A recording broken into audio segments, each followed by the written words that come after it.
안녕하세요. 크리스천 영상학교 논의하는 신목사입니다.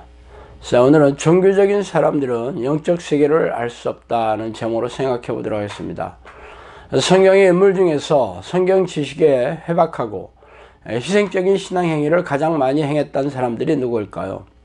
그들이 바로 예수님 당시의 바리새인과 서기관들이었습니다. 당시의 성경은 양피지나 파피루스에 기록했기 때문에 대부분의 사람들은 성경을 지닐 수가 없었어요. 무척이나 비쌌기 때문이죠. 그래서 유대교 지도자들이었던 바리새인과 서기관들은 성경을 암송해서 백성들에게 가르쳤습니다. 또한 모세가 시내산에서 하나님으로부터 받았던 600여 가지의 율법의 조항들을 철저하게 지켰어요. 그러나 기가 막히게도 그들은 성경의 주인공이신 예수님이 누군지 몰랐죠. 아니, 그들보다 성경을 더 잘 아는 이들도 없었고 이들보다 더 철저하게 하나님을 섬긴 사람들이 없었는데 어떻게 그들이 구약 성경에 누누이 예언을 해왔던 예수님에 대해 철저하게 무지할 수가 있을까요? 참으로 기이하고 섬뜩한 일이 아닐 수 없습니다. 구약 성경은 말라기를 끝으로 정결이 되었으며 예수님이 이 땅에 오실 때까지 약 400년 동안 신구약 중간기라고 일컬어지는 암흑의 시기입니다. 신구약 중간기에는 선지자도 없었고 하나님의 능력도 나타나지 않았으며 이스라엘은 로마에게 패망을 당해 식민지 백성으로서 극도의 고통을 받고 살던 시기였습니다. 그래서 대부분의 백성들은 하나님에 대한 열망이 식었으며 유대교 종교 지도자리였던 바리새인과 서기관, 제사장 그룹들만이 자신들의 종교적인 위상을 높이고 자기애를 자랑하던 시기였어요. 어쨌든 작금의 어린애 교인들이 하나님을 철저하게 섬기고 있다 하더라도 바리새인과 서기관처럼 희생적인 신앙 행위를 하며 성경을 철저하게 읽으며 가르쳤던 사람도 없었다는 것을 생각해 보셔야 합니다. 그들은 예수님으로부터 독사의 새끼라는 저주를 들으며 들어다니면서 교인 한 사람을 만나면 두 배나 지옥 자식을 만든다는 비난을 받고 지옥에 던져졌습니다. 그들이 심판대 앞에서도 지옥의 선포를 들으며 자신이 왜 지옥에 던져져야 하는지 이해하기 어려웠을 겁니다. 자신들처럼 하나님을 잘 섬기는 사람들이 없다고 철석같이 믿고 있었기 때문이죠. 어쨌든 그들은 하나님이신 예수님을 박해하고 십자가에 못 박은 최악의 인물들이 되었습니다. 왜 그들이 예수님에 대해 무지했을까요? 그 이유를 아는 것이 어렵지 않습니다. 그들은 기도하지 않았기 때문이죠. 물론 기도 행위를 전혀 하지 않았던 것은 아닙니다.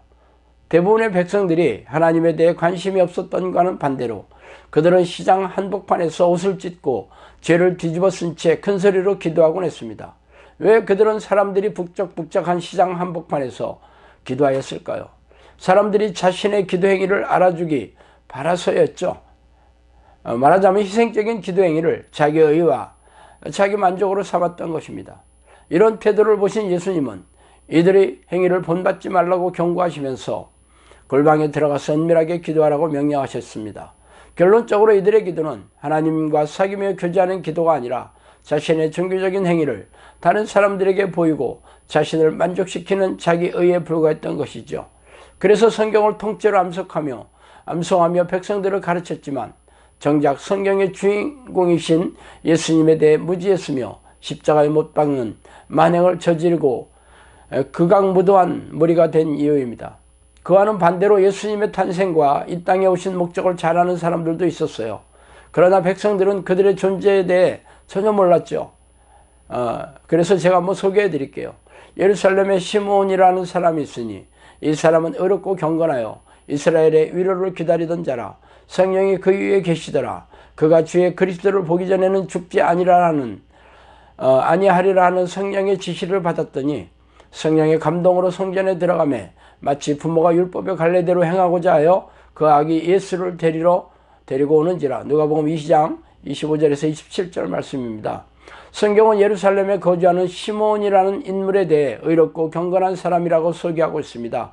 그가 성령과 깊은 교제의 삶을 살면서 성령으로부터 예수 그리스도를 보고 난 뒤에야 죽게 될 것이라는 예언을 듣고 그리스도를 기다리게 되었습니다. 성령이 그 위에 계시다는 표현은 그가 얼마나 성령과 가까운 인물인지 잘 알려주고 있죠. 그가 항상 하나님의 이름을 부르고 깊고 친밀한 교제의 기도를 하였는지 어렵지 않게 알 수 있습니다. 이처럼 암흑의 시기에도 예수님의 탄생을 알아본 인물이 또 있었습니다. 또 아셀 지파 바누엘의 딸 안나라 하는 선지자가 있어 나이가 매우 많았더라. 그가 결혼한 후 7해 동안 남편과 함께 살다가 과부가 되고 84세가 되었더라. 이 사람이 성전을 떠나지 아니하고 주야로 금식하며 기도함으로 섬기더니 마침 이때 나와서 하나님께 감사하고 예루살렘의 성령을 바라는 모든 사람에게 그에 대하여 말하니라. 누가복음 2장 36절에서 38절 말씀입니다. 성경은 아셀 지파의 안나라는 이름의 선지자를 소개하고 있습니다. 그녀를 선지자라고 소개하는 이유는 그녀에게 성령께서 예언의 말씀을 들려주셨기 때문이겠죠. 그녀는 성전에 살다시피 하면서 항상 금식하며 기도하고 세월을 보냈습니다. 그래서 그녀는 예수님에 대해 사람들에게 소개하였습니다. 이 두 사람은 바리새인과 서기관처럼 유대교 종교 지도자도 아니고 백성들에게 이름이 알려진 인물도 아니었습니다. 그러나 그들은 늘 성령과 깊고 친밀하게 교제하는 기도의 삶을 통해 예수 그리스도께서 이 땅에 오셨음을 알았고 찬양하며 사람들에게 소개하는 영광의 삶을 살았으며 칠흑같이 어두운 시대에도 하나님께서 기뻐하신 인물로 살다가 이 땅을 떠나갔습니다. 그렇다면 당신은 바리새인과 서기관 같은 종교적인 사람입니까? 아니면 시몬과 안나와 같은 영적인 사람입니까? 그에 대한 잣대는 당신이 어떤 기도의 삶을 사는지 살펴보면 어렵지 않게 할 수 있어요. 하루에 1시간도 기도하지 않는 이들이라면 영적인 사람이 될 수 없겠죠. 아쉽게도 우리네 교회 목회자조차 하루에 30분도 기도하지 않는 이들이 대부분이며 그것도 새벽 기도에 나가서 자신의 욕심을 채우고 삶의 문제를 해결해 달라는 업소가 대부분입니다. 이런 기도 행위가 우리네 교인들이 종교적인 사람들을 드러내주고 있는 증거예요. 그 어디에도 쉬지 않고 하나님의 이름을 부르며 성령의 내조를 간구하는 기도로서 하나님과 깊고 친밀한 교제를 나누는 기도라는 이들을 볼 수 없기 때문이죠.